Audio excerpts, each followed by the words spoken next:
So, Aaron is an archaeologist specializing in Nubian material culture of the late second millennium BCE. He is currently a Marie Curie Fellow at the Institute of Oriental and European Archaeology and the Austrian Academy of Sciences in Vienna. His PhD focused on the ceramic traditions of the so-called Pangrave tradition, and his current project, In Between, re-examines Middle Nubian material culture as a reflection of identity and socio-cultural interactions in a multicultural environment that was the Nile Valley in Egypt and Nubia, so around 1800 to 1500 BC.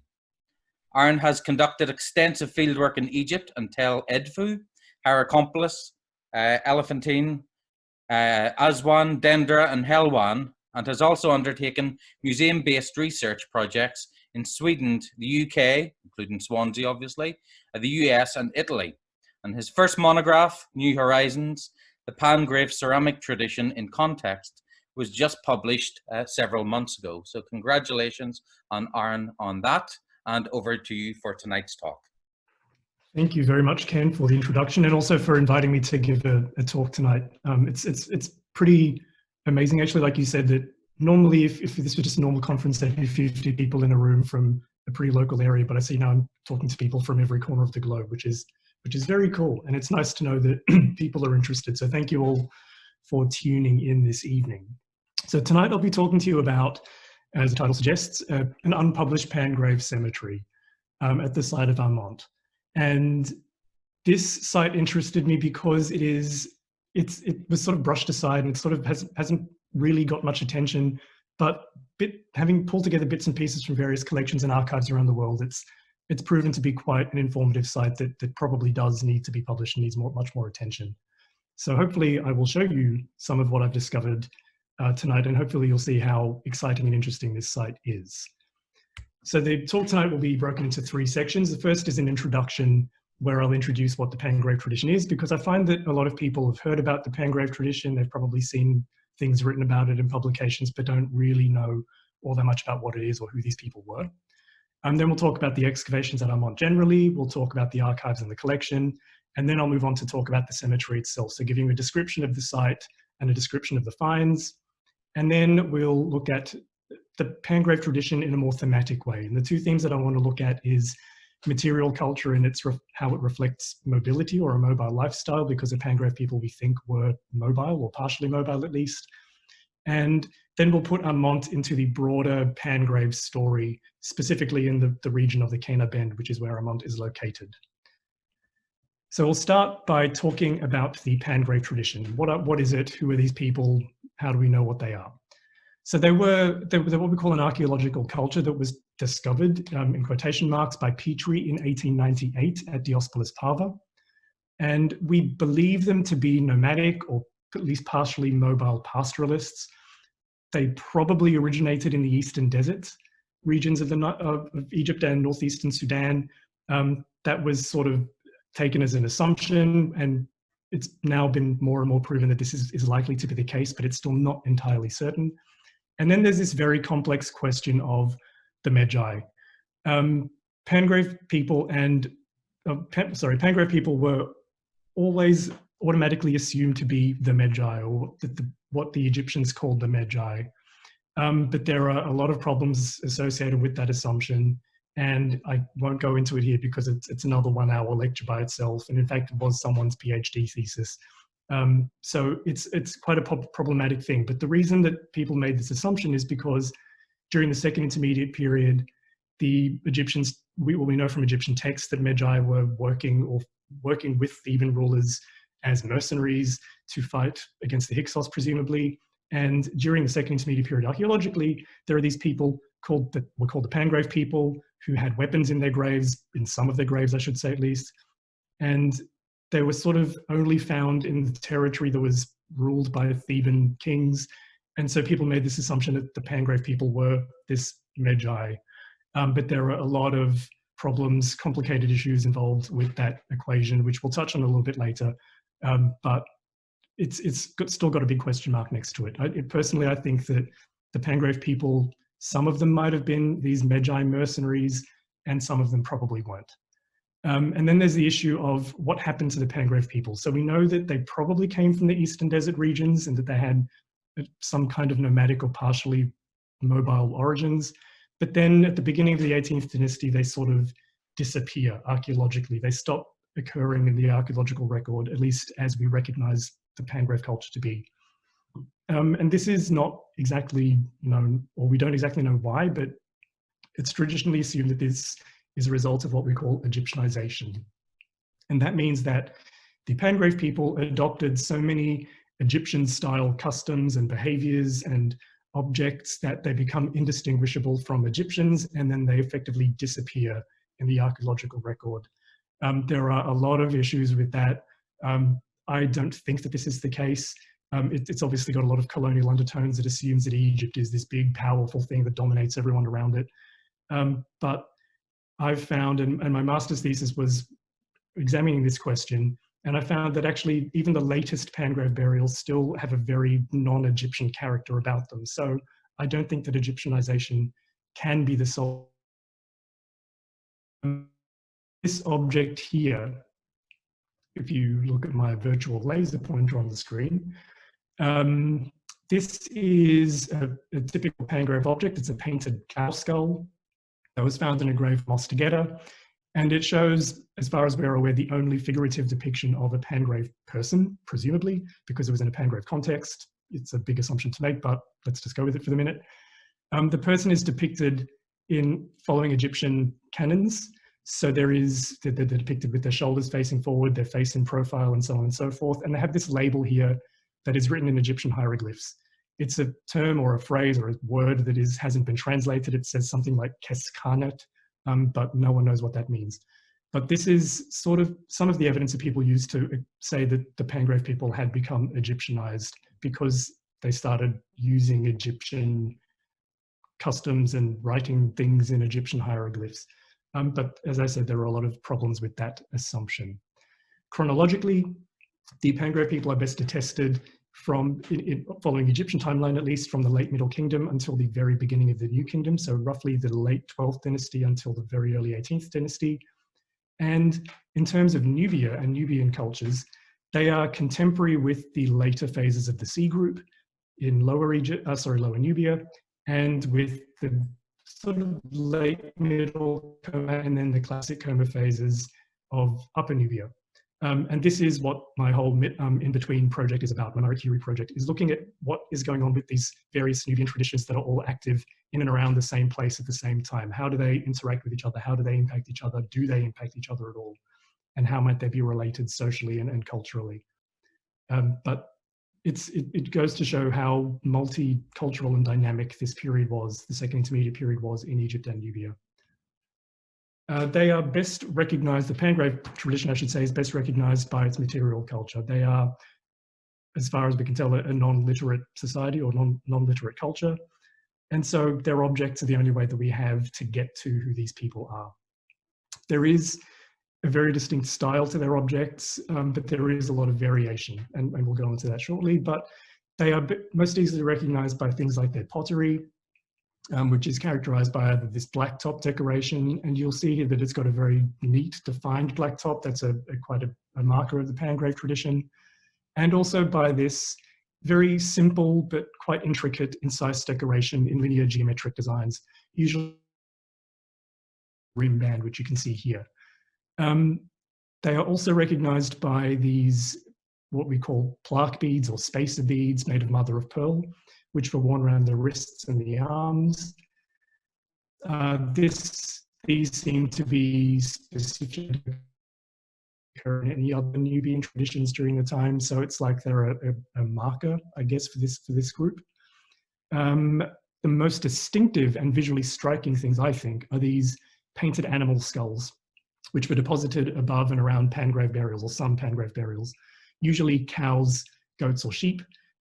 Always, usually the frontal bone, so the top of the animal's head where the horns attached, it was never the whole skull, it was just that section, or the horns themselves. And they were often painted in these red and black designs, which are quite graphic and striking. And having excavated one of these at Hierakonpolis, it's quite exciting and a little bit scary to see this sort of thing coming out of the ground, because they're quite an eerie thing.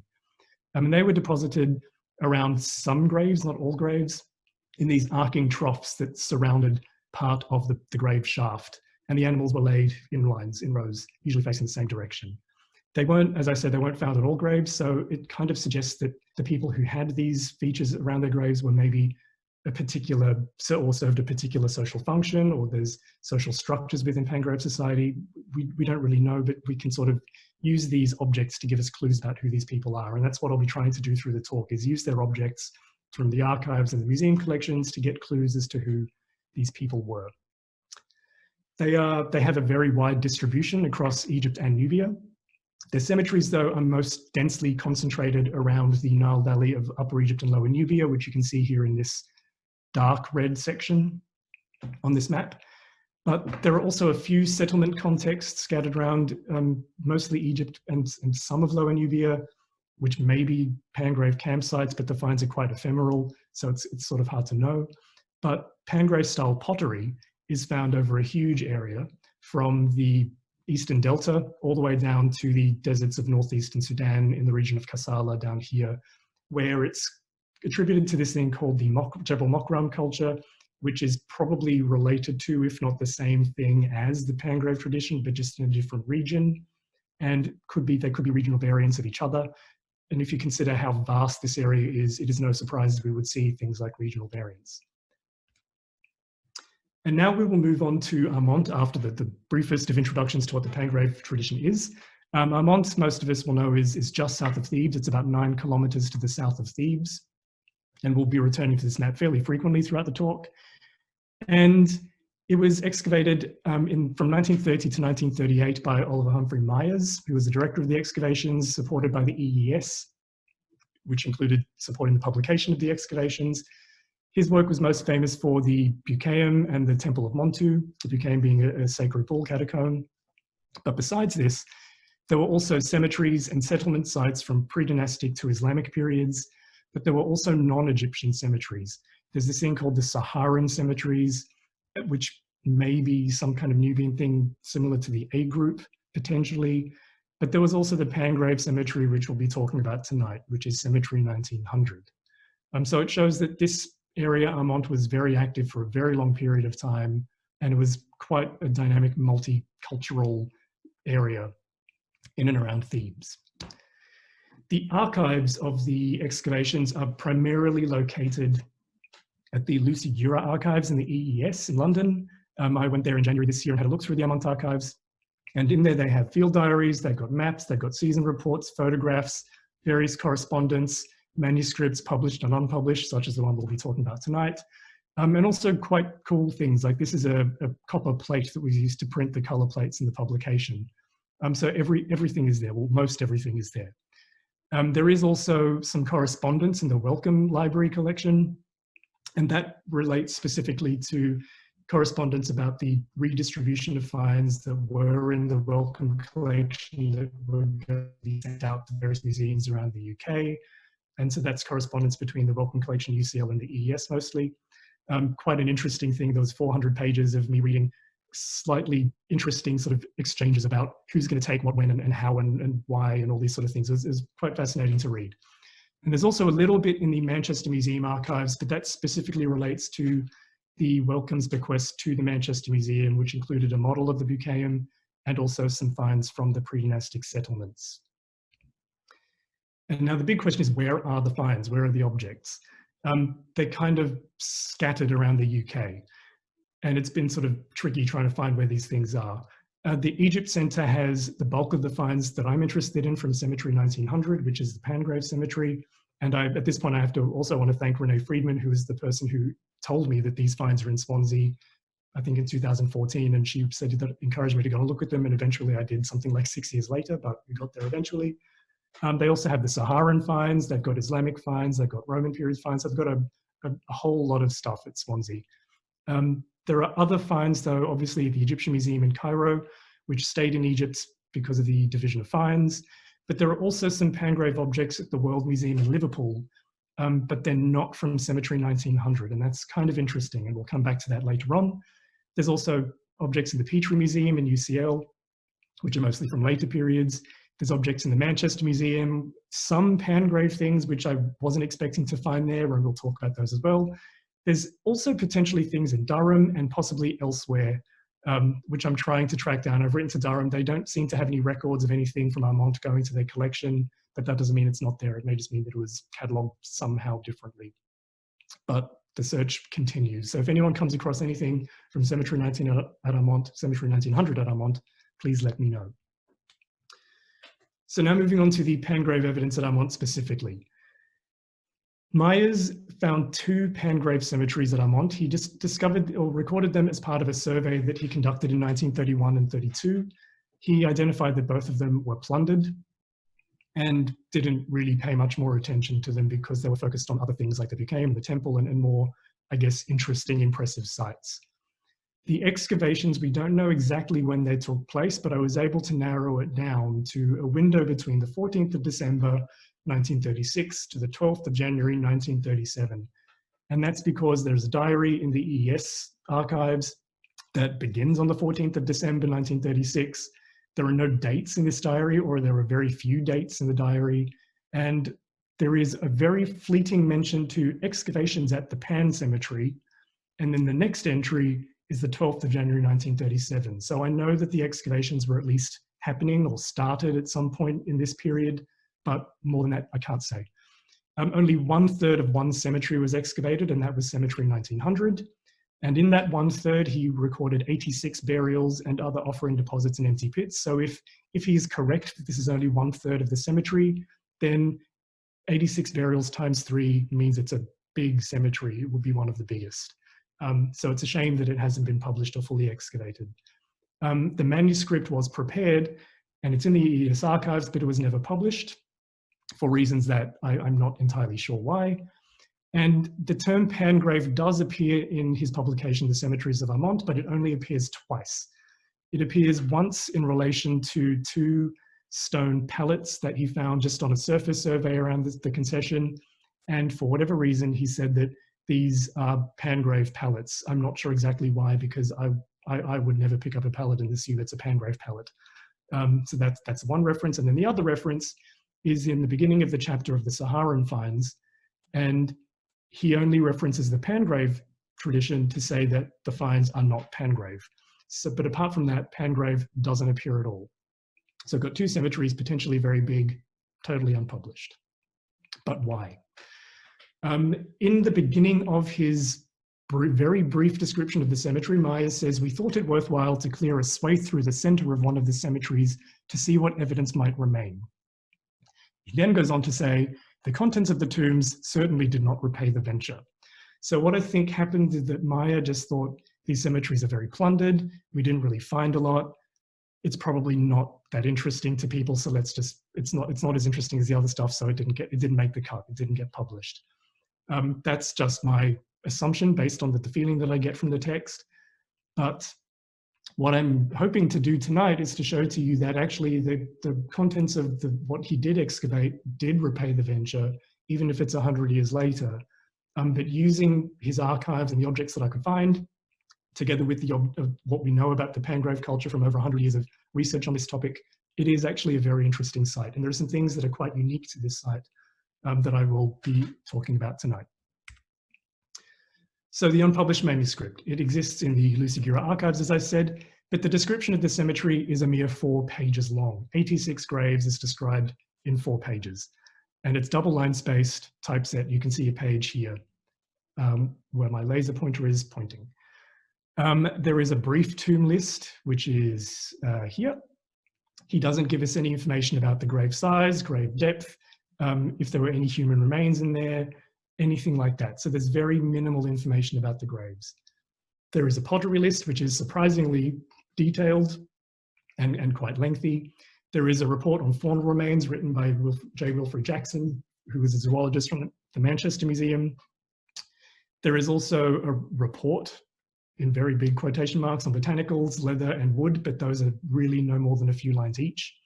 And then there is quite a lengthy and interesting examination of this fatty material, a solid block of some kind of fatty material that was found in grave 1925, and that was prepared by T.P. Hilditch of Liverpool University, and we will be coming back to that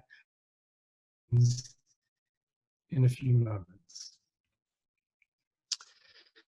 The Pangrave Cemetery, specifically, where is it? This is a good question.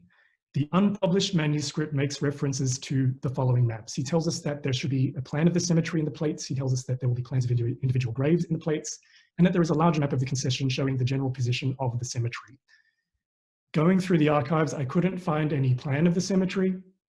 One may exist. I was told by Stephanie that there is potentially an Armant map somewhere in the map room at the EES, but if you've ever seen the map room at the EES, you'll realize that it will take a person months to go through it and find all the things. There is so much in there. It's really amazing, but it's quite daunting as well. I couldn't find plans of the graves, but I did find plans of the offering deposits. And I think that maybe that's what he meant when he said graves, because if you remember from the text, he said that the graves didn't have anything in them. They were completely plundered. But he does very briefly say that there were offering deposits around the graves that were sort of interesting. But as for the position of the cemetery, this was where it got interesting and a little bit frustrating. So here is a map. I unrolled this map in London at the EES and thought, yes, I found a map, I can find the cemetery. So the map shows us a survey to the east of Buchanan House, as you can see in the title. It's dated 1937, which is when or after the Pangrave cemeteries were excavated. It's also when the Cemeteries of Armant was published. So this is the map that was presumably to be in the publication. We can see on the map, it's got Cemetery 1600, Cemetery 1700 down here, Cemetery 1800, but Cemetery 1900 is off to the side of the map. And I think I let out an audible groan when I saw this in the archives, because I was so excited, and then no, it's on another page, or it didn't even get drawn on the map. It was so unimportant, or for whatever reason, it just didn't get on the map. So all we can say is that it is somewhere to the east of the Buchanan, between Armant and Thebes. More than that is impossible to say, unfortunately. The graves at Cemetery 1900 are all very consistent with the Pangrave tradition and burials in the Pangrave tradition. So there are 86 graves, as we know, and we know that from the tomb list that was in the manuscript. The graves, based on the notes and based on the photographs that I could find, the graves were all circular or oval in shape, and they were all relatively shallow. So there's no measurements, as I said, in the tomb list, but you can see from these photographs that they look like they're not much more than a meter deep, which is again normal for the Pangrave tradition. The graves had all been completely plundered or badly plundered, but some offering deposits were preserved, and you can see that he was more interested in those. So this is one of these plans that I mentioned before, where this curving line is the edge of the grave, and the map is more focused on the finds associated with the grave, or the offering deposits that were outside the grave. This thing that you can see here, this sort of long, oblong, worm-shaped thing, that's one of those curved pits that you saw in the other pictures that had animal skulls or formal remains in it. And you can also see them in the photograph here. And there was also evidence of matting in animal hide to line the grave pits, which is again normal for the Pangrave tradition. But there's this other note that he says that I haven't seen elsewhere, but he says that there were sticks and thorns placed above the graves, and he also mentions fireplaces above the graves. These he concludes to deter scavenging animals. They could have also been a ritual thing, of course, but we will be talking about this in more detail towards the end of the paper. The offering deposits, which is the thing that Myers was more interested in, and to be fair, there were things in them, so I can understand why. But here we see one example from 1962A, where there is a stone vessel, ivory bracelet, another stone vessel, and a stone coal stick.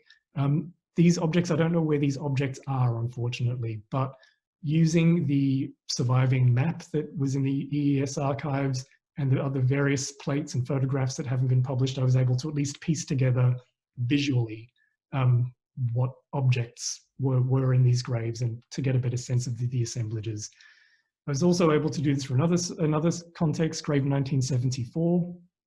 Here you can see that on the map he's got a line of animal skulls here, and these are these ones here. You can see this label down here says 1974, and these are the pots, A, B, C, and D, that you can see around the grave. There's also a slight error in this, and this is where I was sort of getting a bit confused at first until I realized that for the eagle-eyed of you, you might have already spotted this, but this grave is 1974, as we know from the map and from this list here. You can see that this is the pottery list from the manuscript. It says 1974, A, B, C, and D. this pot is, however, or the two pots, however, numbered 1947. So I was tearing my hair out trying to find these pots, because this pot you can see has a pot number, but I couldn't find it, and then realized that actually it was because there was an error in the documentation. But these are some of the joys of working with this archival material, is you find these intricacies and quirks about them that are kind of fun when you figure them out, but it's sometimes you tear your hair out getting there.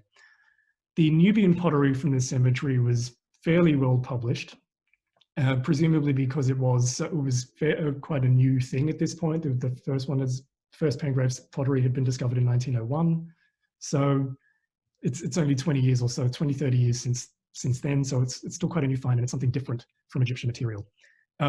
The pottery decoration, the styles, the shapes, the wares are all consistent with the Pangrave tradition. Interestingly and importantly, they collected sherds, presumably because they were unique and different and interesting, and not just the usual Egyptian sherds, which would normally just get turfed into the spoil heap. These ones all got kept, and that's good. That's important because it gives us a lot more information. There's also some photographs here, which are also in the archives, but an interesting thing that I noticed in going through these unpublished plates is in this red box down here. These sherds are not Pangrave sherds, but based on the decoration, they look more like what we call Eastern desert ware, which means that this is a much later intrusion, getting on into the 4th and 6th century CE. The fun thing is about these sherds is that Eastern desert ware is presumably, at least we think it is, made by these people called the Blemis and the Bejar, who were, we think at least culturally, potentially, there's a lot of maybes with the Pangrave tradition and all these sort of desert peoples. But we think that these people were the descendants or the later, developments from the Pangrave tradition. So if that's the case, if we assume that that's the case, then to find Eastern desert ware in a Pangrave cemetery at Armant, to me suggests that maybe this site had been used by desert nomads and people who were from the Eastern desert or somehow connected with the desert regions, and that they used this site over a very long period of time, if in this case more than 2,000 years. And that would be quite a cool thing if that's the case. But there's only just these few sherds, but it is quite interesting, I think. The Pangrave pottery, or the bulk of it, is now in Swansea, as we know, as I mentioned earlier. And all of the wares and types and styles are very consistent, very normal for the Pangrave tradition. But curiously and interestingly, they all seem to be early, or they're more similar to Pangrave pottery from earlier sites like Hierakonpolis and Who's Cemetery X. And I know that based on these types of decoration, these have very strong parallels from both of those sites, Hierakonpolis and Who's Cemetery X. But also what is quite cool about this site is that most times when you look at Pangrave cemetery assemblages, the pottery is quite fine and nice and thin and burnished and all this sort of thing. But at Armant, we have a mixture of very coarse wares and these nice fine wares like this one up here. But these ones in the red boxes were quite thick and chunky and rough and coarse, which to me tells me a couple of things. It suggests that there isn't a differentiation, at least in this group of Pangrave people, or maybe in the Pangrave tradition more generally, that there isn't much of a differentiation between funerary and everyday pottery, and that there wasn't pottery made specifically for funerary purposes and so on and so forth, which is probably not unexpected. But even more telling is this sherd down here, which the arrow is pointing to, which has repair holes. And there's these two little holes that you can see near the rim, and then a bit further down on the edge of this vessel, or the edge of the sherd. Those are half of what would have been a repair. So the pot would have broken, and then the adjoining piece that would have gone here would have had corresponding holes. They would have put a piece of sinew or something in between there to pull the pieces together, and as that sinew dried, it would have pulled the pieces tightly and put the vessel back together. So what this tells me is that this vessel was used in life. So it was made to be used. It wasn't intended just to go into a grave, which again supports this idea that there was no difference between funerary and everyday pottery types. But it also then tells me things about Pangrave ceramic ecologies and economies, and also maybe their belief systems as well. So by ceramic economy, I mean that it suggests that pottery was valuable. In ancient Egypt, for anyone who's worked on an Egyptian site or an Egyptian settlement site, you will know that pottery is dumped by the ton. So in Egypt, where pottery is produced on a mass, almost industrial scale, if you like, if a pot broke, you just throw it away and got a new one. But here in the Pangrave tradition, they don't. And I've seen this quite often where there are repair holes on a lot of Nubian sherds, not just on Pangrave, but where they go to an effort to repair the pots. And that suggests that that's because it's valuable. And because there wasn't much pottery around, pottery was made on a much smaller scale. Its distribution was far more limited.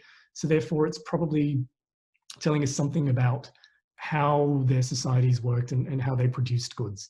But it also suggests something about their belief systems as well, because we like to think, when you see big Egyptian graves where everything in the graves is lovely and perfect and intact. Here we've got a broken vessel that was repaired and put into a grave.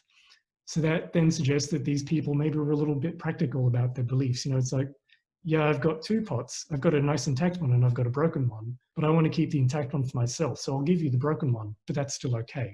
And it doesn't mean that the broken vessel is any less. It just means that it's still functional, it's still serviceable, and they can use it in the afterlife. So it's maybe I'm clutching at straws, but these are sort of ideas that we can start to play with to try and get to who these people are. There is other Pangrave pottery from the area. I'll just introduce it now and then we'll come back to it a bit later. But these are sherds that turned up in Manchester, which I wasn't expecting to find. I was going through the finds from Armant on their online database, and most of it was labeled pre-dynastic, including these sherds, but these ones jumped out at me because they're not pre-dynastic. Their decoration and their style and wear type and everything is very much of the Pangrave tradition. They were labeled as coming from Buke X, which means Bucaeum X, and the X stands for a non-specific context. So it didn't come from a particular room or a particular part of the Bucaeum. It's just something that they found in or around the region of the Bucaeum during their work there. So they're not directly associated with the Bucaeum. That's an important thing to remember for when we come back to them. And they're now, as I said, at Manchester Museum, and they were sent with the pre-dynastic settlement finds. There is also, of course, Egyptian pottery at the site, and it is in keeping with normal Pangrave assemblages. Most of the Egyptian pottery is of these closed vessel forms. Presumably that's because the Pangrave tradition was almost entirely open bowl forms. There are only a very few closed jar-looking vessels that can be securely attributed to a Pangrave, can be given a Pangrave attribution, sorry. So it makes sense that if they wanted a closed vessel, they would get one from the Egyptians. All of the dates of the pottery are roughly late Middle Kingdom to the very early Second Intermediate period. And if we want to put a dynastic date on that, it would be something like the late 12th to the 13th dynasty as well. And that then means that Armant is one of the earliest Pangrave sites in the Nile Valley, that it is contemporary with sites, as I said, like Hierakonpolis, Hu Cemetery X, and Todd, which is just across the river. So there are very few of these sites in Egypt and Lower Nubia that are of this state, which makes Armant quite important. There are a lot of faunal remains. We've already seen a few of them, but this is a broader selection of the site, from the site. And we know that they were deposited in a very typical Pangrave manner, where they were put in these arcing rows around the edge of the grave. There were other faunal remains though from Hierakonpolis, sorry about that, from Armant, but these are not from Cemetery 1900. They were collected during that 1931 to 32 survey that I mentioned, where Myers first identified these two Pangrave cemeteries, but didn't excavate them. But he collected a few samples, which were studied by J. Wilfred Jackson. And these ones were collected from what he describes as a desert cemetery to the south of Bucaeum House. They were given to the Wellcome Historical Medical Museum in 1932, and there's a reference here. You can see this is taken from the archives of the Wellcome collection, where the Pangrave objects, the Pangrave painted skulls, were accessioned into the collection, but they're now located at the World Museum in Liverpool. And I kind of found them by accident when I was in Liverpool last July, I think, looking at other things, and Ashley was kind enough to show me the shelves. I was like, hey, I know that thing, that's one of mine. And so we were able to match up these objects with the unpublished manuscript written by Jackson, and that was quite nice to be able to put these things back into their context. And just to show you how big these things are, when you see them on the screen like that, they don't look like much, but they're quite big, whopping things. Like this is a cow skull, a big cow skull. And so you can see here with me looking for cut marks on the skull, just how big they are. So to put these into some broader context now, I'm going to bring in those sherds that I showed you that are in Manchester a little earlier. I'm going to bring all this together now. we know that Myers collected these skulls and the other ones in the previous slide from what he described as a desert cemetery to the south of Bucame House. Going back to that map that I found in the EES, Bucame House is here in the red square. So south of Bucame House is somewhere down here. This is the edge of the cultivation, so they can't have been found in there. So it's got to be somewhere in this region. The Pangrave sherds that are now in Manchester, we know came from the Bucame. And the Bucame is south of Bucame House. It's in this red square here. So does that then, can we then start to say that maybe this is where the other Pangrave cemetery was? We're not actually told where it is, but given that we've got these very distinctive Pangrave objects, these painted animal skulls, these very distinctive types of pottery, in this region, maybe this is where the cemetery was. We don't know, but at least we can at least try and get to, you know, a general area of where the cemetery might have been. So we've got two cemeteries, two Pangrave cemeteries that are probably less than 2 kilometers apart, which is again quite interesting.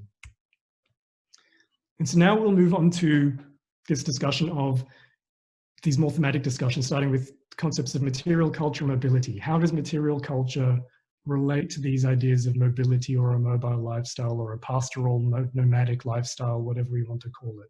And how should we try and identify mobility in the archaeological record? And can we even identify mobility in the archaeological record?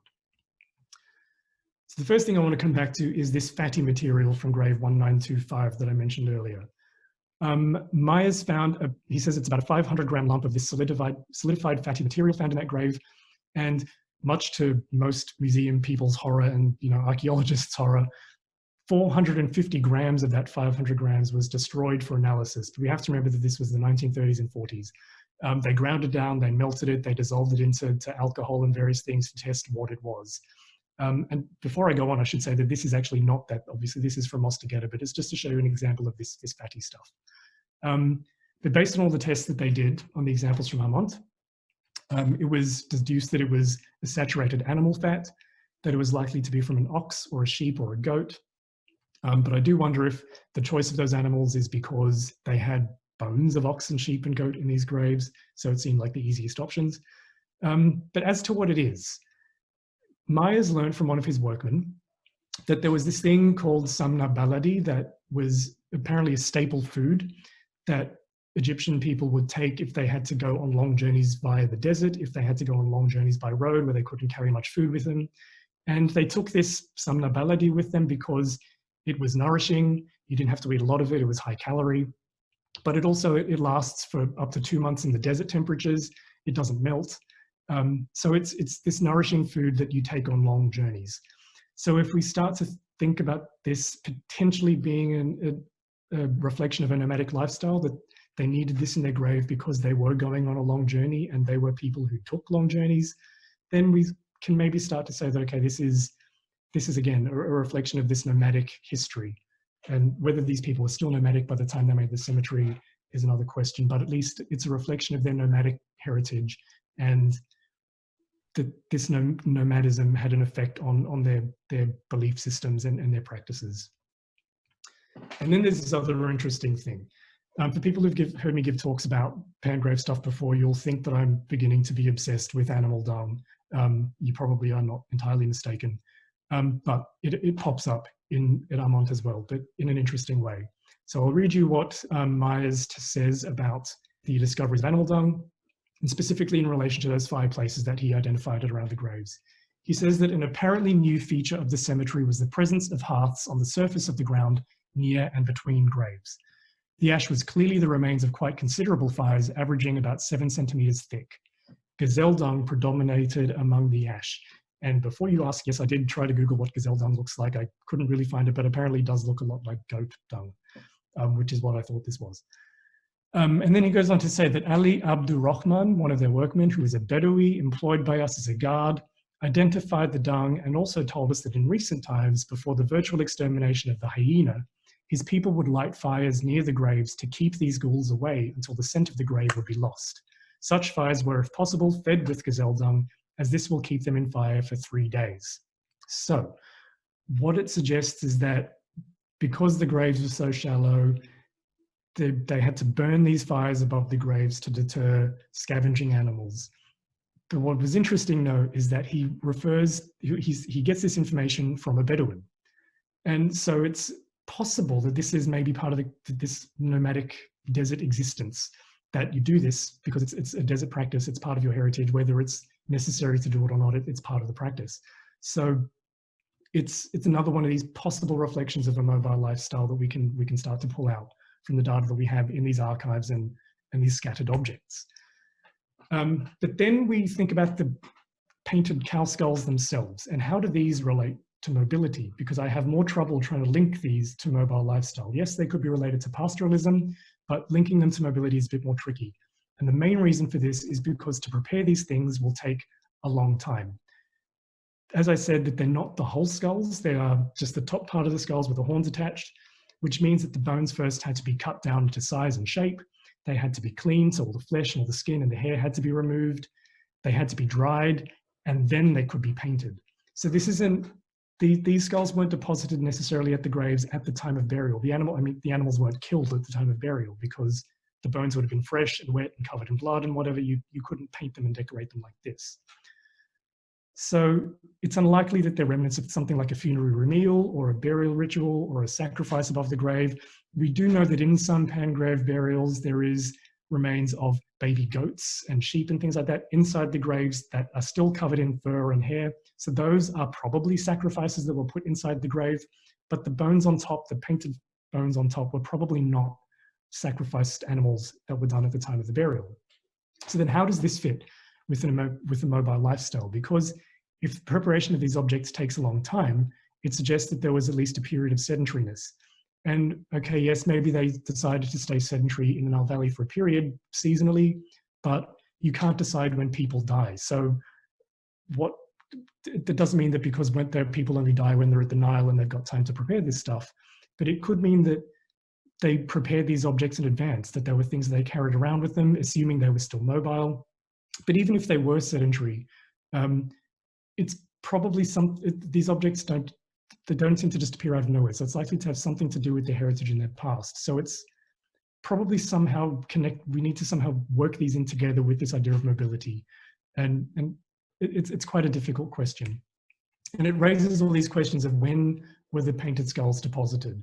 Were they done at the time of burial, which means that they would have had to pre-prepare these objects and then deposit them at the time of the burial? Was it done some period after the burial? Was it deposited over an extended period of time? So for example, did they put one there and then come back at a later season and do another one, and so on and so forth? But the way that these skulls are arranged suggests that they're not, because in most cases we have the larger animals at the front and then the smaller animals behind. So it seems to have been done as a single event. But was it done as a single event? We can't really know. There are some ethnographic parallels from modern or currently existing African tribes who do have a pastoral lifestyle. And there is one tribe called the Mbandaru, and they have one man who's in charge of the herds. And when he dies, they bury him in the village and then they slaughter the animals over the course of a year, but they keep their skulls. And then at the end of the year, they deposit the skulls above his grave. So it could be something like this, where they keep objects as commemorative things and then deposit them above burials when they are back at the burial site. But in terms of when this event took place, there was one little detail on one of the skulls that is in Liverpool that kind of struck me. And it's here in this red square. These are scorch marks on the back of the skull, on the underside of the skull. And their shape and their size fits pretty well with goat dung, burning goat dung. And as Myers told us, that goat dung burns intensely and very hot. And you can just make out here that along this edge, the edge is completely burnt. So it suggests that the heat was so intense that it burnt through the bone. I've also had meetings recently with people who make experimental pottery using ancient or replicas of ancient pottery using ancient methods. And they also told us that goat dung is the best fuel for firing pottery because it burns incredibly hot for a very long time. It doesn't burn with flames, but it just smolders for a long time at an incredibly high temperature. So if these burn marks on this skull are from burning goat dung, which was deposited above the grave, it then suggests that the fire was lit when the skull was deposited, which means that that all happened at the same time. So if that's the case, then maybe these objects were carried around and then deposited when the burial took place. But again, this is all quite speculative based on a little bit of evidence, but it's at least interesting to pull out these details and start to think about these processes and how these people might have done things and gone about their business. And so to finish up, I will talk to you a little bit about the Pangrave Cemetery at Armant in its broader regional context, specifically in the Cana Bend, which is this big bend in the Nile just north of Thebes. There are a number of Pangrave sites in this region. So starting from the north, we have Balabish, where there's a cemetery. We have Hu, where there's also a cemetery. Abadia, there is maybe a cemetery. There's also some Pangrave pottery at Dendera, which is just here in the settlements, but that hasn't been published. I've seen a couple of sherds and it's in my book very briefly, but you know, it exists. And there's also the two cemeteries, of course, Armant and then Todd, which is just across the river. These cemeteries are, well, at least the ones in red are usually quite small. The green ones are sometimes a bit larger. So they can be broken down into two broad chronological groups. In the red, we have Hu, Armant, and Todd, which are all of the late Middle Kingdom, so the late 12th and 13th dynasty. And then the green ones, Balabish and Abadia, are probably getting on into the second intermediate period. And we know this based on the Egyptian finds, particularly Egyptian pottery styles and other objects. So if we look at those earlier sites specifically, we can see here that the pottery, the Egyptian pottery from Hu and Armant is fairly comparable, which puts them in that earlier phase. And then we have to think about, okay, how have we got two contemporary sites at opposite ends of the Cana Bend that are both Pangrave cemeteries that have very similar compositions in terms of their Nubian material culture and Egyptian material culture? And looking through the evidence and looking through doing a bit of research, I found that there is in fact a road called the Farshut Road that cuts across the Cana Bend. You can see it here on this map. And it leaves from Thebes or the west bank of the Nile near Luxor, which is a couple of hours walk from Armant. And from there you cut across the desert via the Wadi al-Hol, and the road passes through Hu, where there is the other early Pangrave cemetery of the late Middle Kingdom. The road then continues on to the oases of the Western Desert. There is also Pangrave style pottery, cooking pottery in settlement contexts in the Western Desert oases. There is also rock art at Wadi al-Hol that John Darnell has connected with Nubian traditions and Nubian cultural heritage. So is it then, can we then start to piece together that Armant was part of this network of Nubian peoples who had lived in and around the Cana Bend, who were moving across the desert in the bend of the Nile during the late Middle Kingdom? Why they were there is anyone's guess. It could be this whole Medjay thing, but that's a whole other discussion, as I've said. And if you have any questions about that, please do raise them with me at the end, which is now. And so I hope that I've at least tried to show you that going through archives of something that someone tossed aside and said it's not interesting, it wasn't worth the effort 100 years ago, it's actually, it's very worth going back and looking at these objects again, looking at these archives again, and pulling out as much information as we possibly can. So with that, I thank you all for your attention and for bearing with me for the last 45 minutes. And also want to encourage you, as Ken introduced at the beginning, to consider donating to the Egypt Center Support Fund to keep these sort of events going, because as I've said, it is a really great way to keep researchers like us engaged and a good way for us to communicate our research to a worldwide audience. So again, thank you for your attention, and I will now pass it back to Ken.